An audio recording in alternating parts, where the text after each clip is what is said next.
પાકિસ્તાને કહ્યું, ભારત સાથે સારા સંબંધો ઈચ્છીએ છીએ. તેમના નિવેદનો પર અમે કશું જ બોલ્યા નહીં.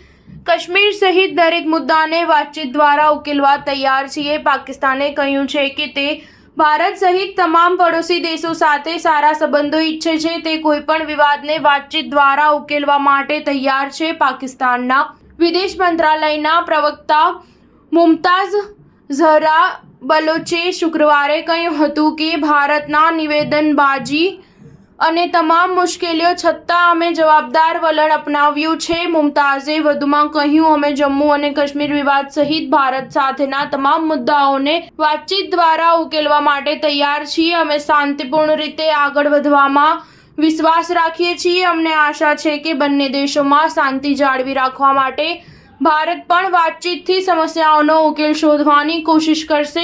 પાકિસ્તાનના વિદેશ મંત્રાલયે પીએમ મોદીના ત્રીજા કાર્યકાળને લઈને પણ સવાલો પૂછ્યા હતા.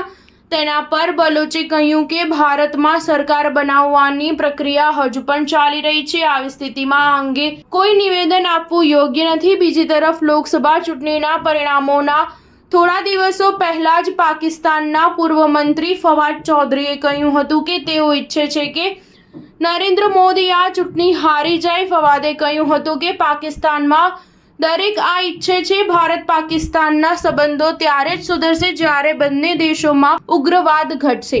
ફવાદે વધુમાં કહ્યું હતું કે ભારતમાં આરએસએસ અને ભાજપ સતત લોકોના દિલમાં પાકિસ્તાન પ્રત્યે નફરત ભરી રહ્યા છે.